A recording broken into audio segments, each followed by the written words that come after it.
For regular videos on ancient cultures and forgotten civilizations, please subscribe.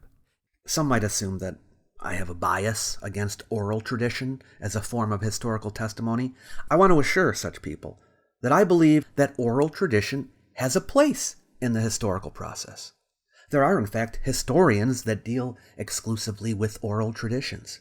Yeah, it's a subfield of history. Oral sources are irreplaceable because they contain information that would otherwise be lost.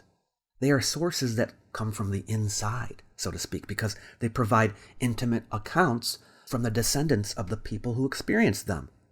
There are certain parts of the world where all we have is oral tradition about the past. Such traditions are invaluable. So oral tradition has a vital role to play in history. One of the phenomena that historians of oral tradition have been noting is the gradual loss of the art.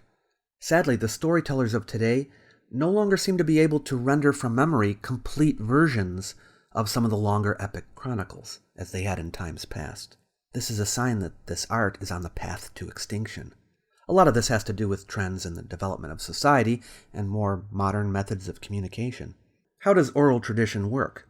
An observer of an event or series of events reports their experience orally to someone else, casting it into an initial message. This is the beginning. The second party hears it and passes it on. Once it passes a generation, it has become an oral tradition. From party to party, it is passed on until finally it reaches someone who records it. A chain of transmission exists in which each party is a link.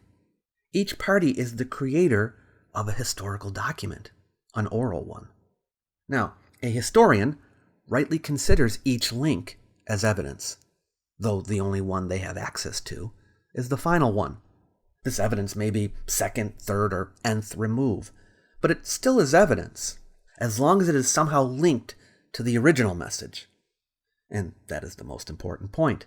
There can be no break in the chain anywhere along the way. But how can we know? We can't, really. There's no way to verify that.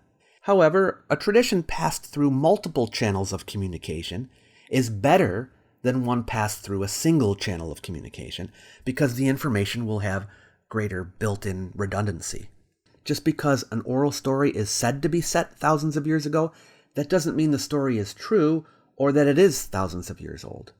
Time does not exist in oral tradition. If the story started out 10 years ago, such and such happened, how is the next person in the chain, a generation later, going to communicate that? Is he going to add another few years to the number?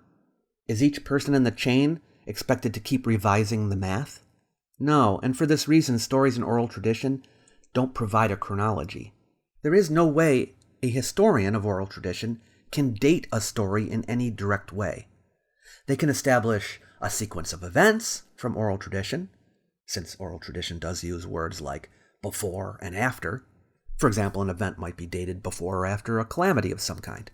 An oral tradition might contain a genealogy, and a historian could work out a chronology from it. While oral tradition is valuable, its limitations need to be fully appreciated. There are no independent sources to cross-check. The structuring of the stories and chronology complicate matters.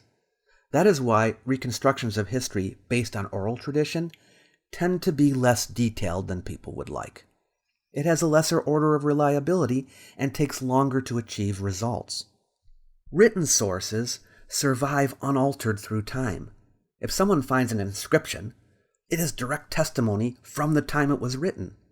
Copies of written sources naturally are a testimony of the time the copy was made, but in all cases, the interpretation of a story ends when it is written down. It doesn't change after that unless someone copies it again. Writing makes utterances permanent. Oral sources, on the other hand, get interpreted each time it passes through another person. And since it must pass through people in order to survive, there is a new version of it each time. Oral sources accumulate interpretations through transmission. They don't just sit in the ground somewhere on a tablet for someone to dig up. Because interpretation happens with each telling, oral historians consider each telling not as a raw source, but as a hypothesis. Hypotheses aren't accepted as true uncritically. They have to be tested. The stories are given the attention they deserve, and are systematically tested and evaluated on their merits. In order to conduct proper research of oral tradition, historians need to stay in an area for a long time and conduct many series of interviews, recording all the information that they can, so that they may compare and contrast all their sources. While conducting this research, they also need to be familiar with the techniques and critical requirements of history so that they can ask the right questions.